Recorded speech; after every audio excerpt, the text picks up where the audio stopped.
అప్పుల బాధలు వెంటాడుతున్నాయా? అయితే 6 JVR వారి జాతిరత్నాలు ధరించండి. రైట్, బ్రేకింగ్ న్యూస్ వస్తున్నాం. మన టీవీ స్క్రీన్ పై దేశవ్యాప్తంగా నైరుతి ఋతుపవనాలు విస్తరించాయి. తూర్పు నుంచి ఉత్తరం వరకు వర్షాలు దంచి కొడుతున్నాయి. దక్షిణాదికి బంగాళాఖాతంలో ఏర్పడిన వాయుగుండం కారణంగా వాతావరణం ఒక్కసారిగా మారిపోయింది. ఫలితంగా ఏపీ తెలంగాణలోని వివిధ జిల్లాల్లో భారీ వర్షాలు కురుస్తున్నాయి. తెలంగాణలోని పలు జిల్లాల్లో భారీ నుంచి అత్యంత భారీ వర్షాలు కురిసే అవకాశం ఉందని, వచ్చే 2 రోజుల్లో కురుస్తాయని భారత వాతావరణ శాఖ వెల్లడించింది. ఆంధ్రప్రదేశ్లో వర్షాలకు తోడు బలమైన ఈదురుగాలులు కూడా వీస్తాయని వైజాగ్ వాతావరణ శాఖ హెచ్చరించింది. సో భారీ వర్షణ సూచనతో రాబోయే 3 నుంచి 4 రోజుల పాటు ఇటు హైదరాబాద్లో, ఆసిఫాబాద్ జిల్లా, పెద్దపల్లి జిల్లా, ఇంకా నిర్మల్ జిల్లాల్లో చాలా వరకు స్కూల్స్ మూతపడ్డాయి. సో ఎట్టి పరిస్థితుల్లో జనాల్ని బయటికి రావద్దని కూడా వాతావరణ శాఖ హెచ్చరికలు జారీ చేస్తుంది, అవసరమైతే తప్ప. ఎందుకంటే ఇప్పటికే ఇటు హైదరాబాద్, సికింద్రాబాద్లో దాదాపుగా 10 మందికి పైగా మ్యాన్ హోల్స్లో పడి తర్వాత ఆ వరదలో కొట్టుకుపోయిన సిచ్యువేషన్. సో ఇప్పటికే కాస్తంత అంటే హైదరాబాద్లో హైడ్రా ఎప్పుడైతే ఉక్కు పాదం మోపిందో దాని తర్వాత కాసంత ఆక్రమణలు తగ్గడం, ఆ నీరు అయితే ఆ వరద నీరు రోడ్లపైకి రాకుండా పర్టికులర్గా చెరువుల్లోకి వెళ్ళడం, సో దానికి సంబంధించిన కొన్ని ఏర్పాట్లు మనం చూస్తున్నాం. అయినా సరే గతేడాది సరిగ్గా ఇదే టైంకి హైడ్రా ఎప్పుడైతే ఎంటర్ అయ్యి కాస్త దాని పనితనం చూయించిందో దానికంటే ముందు ఈ టైంకే కనీసం ఒక 40 నుంచి 50 మంది చనిపోయారు. సో ఆల్మోస్ట్ హైడ్రా ఎప్పుడైతే కొన్ని పనులు చేసిందో గ్రౌండ్ లెవెల్లో, అండ్ దాని తర్వాత ఇప్పుడు హైదరాబాద్లో దాదాపుగా 10 మంది చనిపోయిన సిచ్యువేషన్. సో వీళ్ళలో మ్యాన్ హోల్స్లో పడిపోయిన వాళ్ళు ఉన్నారు, ఇంకా అయితే ఆ విద్యుత్ స్తంభాల విషయంలో చనిపోయిన వారు ఉన్నారు. సో ఎట్టి పరిస్థితుల్లో వాతావరణ శాఖ మాత్రం చెప్తుంది ఒకటే, పిల్లలకి అయితే స్కూల్స్ ఇటు కుదిరితే కాలేజీలకు కూడా 2 రోజుల పాటు హాలిడేస్ ప్రకటించేందుకు కూడా ఈ యొక్క విద్యా సంస్థలతో ఇటు తెలంగాణ ప్రభుత్వం కూడా చర్చలు జరుపుతుంది. ఎట్టి పరిస్థితుల్లో ఇటు ప్లే స్కూల్స్ కావచ్చు, సో ఎల్కేజీ నుంచి 10th క్లాస్ వరకు అయితే ఉంటాయో ఆ స్కూల్స్ ఇప్పటికే విద్యాశాఖ నుంచి ప్రాపర్గా మెయిల్స్ వెళ్ళిపోయిన నేపథ్యం. సో ఇలాంటి నేపథ్యంలో ఎట్టి పరిస్థితుల్లో అవసరం ఉంటే తప్ప పొరపాటును కూడా 2 వీలర్ మీద బయటకు వచ్చే సాహసం చేయకండి. ఎందుకంటే హైదరాబాద్లో ఎక్కడ మ్యాన్ హోల్ ఉంటుందో వర్షం పడ్డ తర్వాత ఎప్పుడో మనం తెలియని ప్లేస్కి వెళ్తాం, అక్కడ ఎలాంటి ప్లేస్లో మ్యాన్ హోల్ ఉంది, నాలా ఉంది అనే విషయాలు తెలియక చాలామంది ఇబ్బంది పడుతున్నారు, ప్రాణాలు కూడా కోల్పోతున్నారు. చాలా రీసెంట్గానే కరెక్ట్గా అస్సాంలో ఎంత వరద బీభత్సం క్రియేట్ చేస్తుంది చూసాం.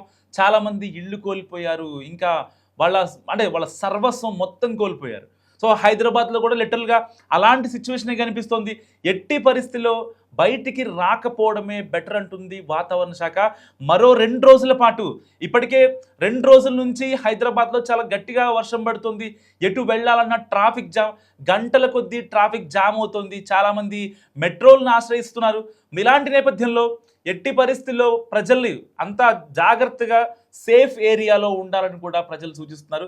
ఎలాంటి ఇబ్బంది ఉన్నా మీ వెంటనే అయితే దగ్గరలోని జిహెచ్ఎంసి ఆఫీస్కి కానీ, వాళ్ళ టోల్ ఫ్రీ నెంబర్కి కానీ, లేదంటే మీ దగ్గరలో ఏదన్నా మ్యాన్ హోల్ తెరిచి ఉన్నా సరే వెంటనే ట్విట్టర్లో ట్యాగ్ చేయండి జిహెచ్ఎంసిని. సో వాళ్ళ రెస్క్యూ టీం ఇటు, లేకపోతే వాళ్ళు కుదరకపోతే అంటే విత్ ఇన్ హవర్స్లో ఇటు ఎన్డీఆర్ఎఫ్ టీం కూడా వస్తారు.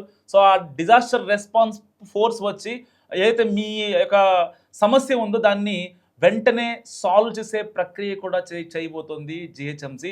సో ఏదేమైనప్పటికీ మన కోసం ఇంట్లో అంటే వాళ్ళ ఆఫీసులకి లేకపోతే ఇంట్లో ఏదో చిన్న పనుల కోసం మనం బయటికి వెళ్తూ ఉంటాం. మన కోసం వెయిట్ చేసే వాళ్ళు, మన కోసం అంటే మనం కట్టుకున్న భార్య కావచ్చు, మన కడుపున పుట్టిన పిల్లలు కావచ్చు, వాళ్ళంతా ఎంతగానో వెయిట్ చేస్తూ ఉంటారు. సో కాబట్టి మీరు రోడ్డు మీద వెళ్తుంటే చాలా జాగ్రత్తగా వెళ్ళండి ఎట్టి పరిస్థితుల్లో. ఎందుకంటే వాతావరణ శాఖ పదే చెప్తోంది, మొన్నటిదాకా ఎల్నినో ప్రభావం, అయితే ఆ వేడి గాలుల ప్రభావం వల్ల ఎట్టి పరిస్థితుల్లో ఎక్కడా కూడా వర్షాలు పడలేదు. ఇక ఈ యొక్క సీజన్ మొత్తం అంతే అనుకున్నాం, కానీ కట్ చేస్తే ఆ ఎల్నినో కూడా పక్కకి వెళ్ళిపోయింది. నైరుతి ఋతుపవనాలు భారతదేశంలోకి చాలా వేగంగా వ్యాపించాయి.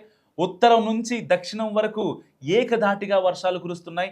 అయితే కేదార్నాథ్ పర్యటన కూడా ఆపేశారు. భక్తులంతా ఎవరైతే అంటే స్లాట్లుగా వెళ్తా ఉంటారు కదా! వాళ్ళని కూడా ఆపేశారు. ఇటు అస్సాంలో పరిస్థితి చాలా దారుణంగా ఉంది. అండ్ జమ్మూ అండ్ కాశ్మీర్ ఎక్కడ ల్యాండ్ స్లైడ్స్ అయితే ఆ కొండ ప్రాంతాల్లో దాదాపుగా ఆ రాళ్ళు మొత్తం కింద పడిపోయి, ఆ యొక్క మట్టి మొత్తం మీద పడిపోయి కావచ్చు, రోడ్ల మీద పడిపోయి కావచ్చు, చాలామంది ఇబ్బంది పడుతున్నారు. సో, అంటే ప్రకృతి వైపరీత్యం ఎప్పుడు ఎలా వస్తుందో అర్థం కానటువంటి సిచ్యువేషన్. తెలుగు రాష్ట్రాలు ఇందుకు అతీతమేం కాదు. చాలామంది మ్యాన్ హోల్‌లో పడిపోతున్నారు. అంటే బయటకొచ్చే లెక్కలు, జనాలకు తెలుస్తున్న లెక్కలు, గవర్నమెంట్‌కి తెలిసిన లెక్క ఒకరుంటే, తెలియని లెక్క 10 మంది ఉంటున్నారు. సో, అర్థం చేసుకోండి. చాలా జాగ్రత్తగా ఉండండి. వాతావరణ శాఖ పదే పదే చెప్తుంది. మరో 2 రోజుల పాటు. ఎందుకంటే ఇటు తెలుగు రాష్ట్రాలు కూడా స్కూల్ సిబ్బందితో కావచ్చు, కాలేజ్ యాజమాన్యాలు కావచ్చు, వాళ్ళందరితో మాట్లాడుతున్నాయి. ఏదైతే ఎఫెక్టెడ్ ఏరియా ఆ ప్లేసెస్ ఉంటాయో అక్కడ మస్ట్‌గా అక్కడ వాళ్ళతో మాట్లాడి వెంటనే ఆ స్కూల్ కూడా మూయించడం జరుగుతుంది. ఆ కాలేజ్‌ని కూడా మూయించడం జరుగుతుంది. ఎందుకంటే చాలా స్కూల్ బస్సులు వచ్చే ప్రాంతాలు ఏవైతే ఉంటాయో అవన్నీ గ్రామీణ ప్రాంతాల నుంచే కాబట్టి ఈ వర్షాల వల్ల, ఈ వరదల వల్ల సో లోపల ఉన్న పిల్లలకి ఎలాంటి ఇబ్బంది కాకుండా కావచ్చు. ఎందుకంటే అన్ని గ్రామాల్లో తార్ రోడ్‌లో లేకపోతే సిమెంట్ రోడ్‌లో ఉండవు. చాలా వరకు గ్రామాల్లో అంటే నాట్ ఓన్లీ తెలుగు స్టేట్స్ ఎక్కడైనా సరే. సో ఇలాంటి నేపథ్యంలో చాలా జాగ్రత్తగా ఉండండి. సో ఎట్టి పరిస్థితుల్లో బయటికి రావద్దు అని వాతావరణ శాఖ అంచనా వేస్తుంది. అండ్ ప్రభావిత ప్రాంతాల్లో వరదలు సంభవించే అవకాశం ఉంది. సో ఆకస్మిక వరదల వల్ల చాలా ప్రాంతాల్లో కొండ చర్యలు విరిగిపడే ప్రమాదం కూడా ఉంది. సో తెలంగాణలోని చాలా జిల్లాల్లో భారీ వర్షాలు కురుస్తున్నాయి ఇప్పుడు. ఉమ్మడి ఖమ్మం జిల్లా కావచ్చు, ఇంకా ఉమ్మడి వరంగల్ కావచ్చు, నల్గొండ జిల్లా కావచ్చు, ఇటు హైదరాబాద్, రంగారెడ్డి, ఆదిలాబాద్, కొమరంభి, మంచిర్యాల, నిర్మల్, నిజామాబాద్, వికారాబాద్, సంగారెడ్డి, మెదక్, కామారెడ్డి జిల్లాలకు ఇప్పుడు ఆరెంజ్ అలర్ట్ ప్రకటించిన నేపథ్యం. సో మరోవైపు జగిత్యాల, రాజన్న సిరిసిల్ల జిల్లా, ఇటు కరీంనగర్, పెద్దపల్లి, జయశంకర్, భూపాలపల్లి, ములుగు జిల్లాలకు ఎల్లో అలర్ట్ జారీ చేశారు. ఇక భాగ్యనగరంలో అంటే ఒక రకంగా రెడ్ అలర్ట్ జారీ చేసిన పరిస్థితే. ఎందుకంటే ఆకాశం కంప్లీట్గా మేఘావృతమై ఉంది. ప్రతి గంటకి ఒక 2 సెంటీమీటర్ల వర్షం హైదరాబాద్లోనే పడుతుంది. సో ఇలాంటి చినుకులు పడుతున్నా చాలామంది అంటే బయట కనపడుతున్న నేపథ్యం. ఇటు వాతావరణ శాఖ, ఇటు ప్రభుత్వం కూడా హెచ్చరిస్తూనే ఉంది. సో ఒక్కరోజు మీరు ఆఫీస్కి లీవ్ పెట్టినంత మాత్రాన, ఒక్కరోజు మీరు వెళ్ళకపోయినంత మాత్రాన నిజంగా ఏమీ అయిపోదు. కానీ మీ ఇంట్లో మీకోసం వెయిట్ చేస్తూ ఉంటారు. సో మీకేం జరగకుండా రావాలని వాళ్ళు ఆ చిన్న పిల్లలు కావచ్చు, ఇంట్లో ఉన్న పెద్దవాళ్ళు కావచ్చు, మిమ్మల్ని కట్టుకున్న వాళ్ళు కావచ్చు, మీకోసం ప్రార్థనలు చేస్తూ ఉంటారు. సో ఒక్కసారి ఆలోచించండి. ఒక మోస్తరు వర్షం పడిందంటే చాలా జాగ్రత్తగా ఉండండి. ఎందుకంటే ప్రార్థించే పెదవుల కన్నా సాయం చేసే చేతులే మిన్న. సో మనకేదన్నా ఇబ్బంది జరిగితే అంటే అనుకోకుండా ఏదన్నా వైపరీత్యం వల్ల మనకేదన్నా ఇబ్బంది జరిగితే మన ఫ్యామిలీని చూసుకోవడానికి నిజంగా ఎవరు ఉండరు. ఎవరో ప్రార్థిస్తారు తప్ప వాళ్ళకొచ్చి సహాయం చేయడానికి మాత్రం నిజంగా ఎవరికి దగ్గర రారు. ఎవరు అంటే కనీసం పట్టించుకోరు. ఆ టైంకి మహా అయితే అయ్యో పాపం అని అనుకుంటారే తప్ప ఎవరు కూడా మన ఫ్యామిలీని, మన పిల్లల్ని, మన అమ్మ నాన్నల్ని ఎవ్వరు కూడా పట్టించుకోరు. సో ఇప్పటిదాకా వాతావరణ శాఖ దాదాపుగా వర్షాలు స్టార్ట్ అయ్యి 2 నెలలు జరుగుతున్నా అయితే ఎల్నినో ప్రభావం వల్ల చాలా వర్షాలు పడకపోయినా సరే సో ఇప్పటిదాకా ఎట్టి పరిస్థితుల్లో వాతావరణ శాఖ ఎప్పుడు కూడా ఇంత గట్టిగా హెచ్చరించలేదు. ఇటు వైజాగ్ ఐఎండీ అదే చెప్తుంది, ఇక్కడ హైదరాబాద్ ఐఎండీ కూడా అదే చెప్తుంది. ఎట్టి పరిస్థితుల్లో జనాలు అత్యవసరమైతే తప్ప బయటికి రావద్దని చెప్తుంది. అండ్ రికార్డు స్థాయిలో వర్షపాతం నమోదు జరుగుతోంది ఇటు ఉత్తర తెలంగాణలో. గడిచిన 24 గంటల వ్యవధిలో జగిత్యాల జిల్లాలో సారంగాపూర్ 20 సెంటీమీటర్ల వర్షం నమోదైంది. అటు బుగ్గారం 18.2 సెంటీమీటర్ల వర్షం. అండ్ నిర్మల్ జిల్లా కడ్డంపెడ్డూరులో 14.5 సెంటీమీటర్ల వర్షం పడింది. ఇటు పెద్దపల్లి జిల్లా కామన్పూర్లో 14.1 సెంటీమీటర్ వర్షపాతం నమోదైంది. అండ్ ములుగు జిల్లాలో కూడా భారీ వర్షం నమోదైంది. చాలా మండలాలు 10 సెంటీమీటర్లకు పైగా వర్షపాతం నమోదైంది.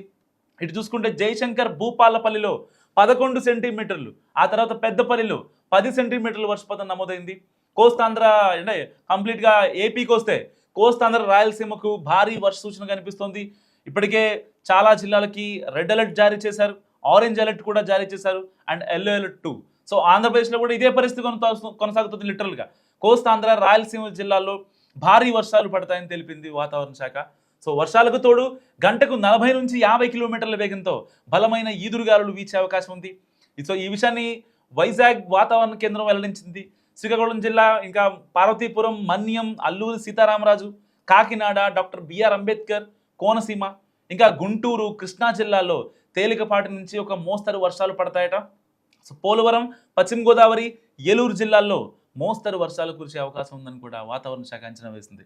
సో వర్షం పడే సమయంలో పిడుగులు ముప్పు పొంచి ఉందని, ఈ విషయంలో ప్రజలు అత్యంత జాగ్రత్తగా ఉండాలని, సో ఇప్పటికే ఏపీ ఆరోగ్య శాఖకు సంబంధించింది కాబట్టి డిజాస్టర్ రెస్పాన్స్ ఫోర్స్ కావచ్చు, ఆ యొక్క అధికారులు చెప్తున్నారు. ఎట్టి పరిస్థితుల్లో ఇటు అంటే ఏపీ ఐఎండి చెప్పినా, ఏ ఐఎండి చెప్పినా, తెలంగాణ ఐఎండి చెప్పినా, నేషనల్ ఐఎండి చెప్పినా, ఎవరు చెప్పినా ఒకటే చెప్తున్నారు. సో నైరుతి ఋతుపవనాలు ఆల్మోస్ట్ ఎంటర్ అయిపోయి వాటి ప్రతాపం చాలా గట్టిగా ఉండే అవకాశం చాలా మనకి క్లియర్గా కనిపిస్తోంది. సో 4 రోజుల నుంచి ఇటు హైదరాబాద్లోని చాలా ప్రాంతాలు నీట మునిగాయి. సో కొంచెం ఒక రకంగా హైడ్రా ఉంది కాబట్టి కొన్ని ప్రాంతాల్లో రిలీఫ్ వచ్చినప్పటికీ ఆ యొక్క వాటర్ని అంటే కొన్ని మోటార్ల సహాయంతో బయటికి పంపించేస్తున్నారు. సో అలాంటి సిచ్యువేషన్ ఏదన్నా జరగరాంది జరిగితే నిజంగా మన ఫ్యామిలీ మొత్తం ఇబ్బంది పడాల్సిన సిచ్యువేషన్. ఎందుకంటే అంటే ఇంకెవరు చూసుకుంటారైతే మనం అనుకోం. కాబట్టి మనం జాగ్రత్తగా ఉందాం, మన ఫ్యామిలీని జాగ్రత్తగా చూసుకుందాం. వాతావరణ శాఖ హెచ్చరికల్ని ఎట్టి పరిస్థితుల్లో ఫాలో అవుదాం.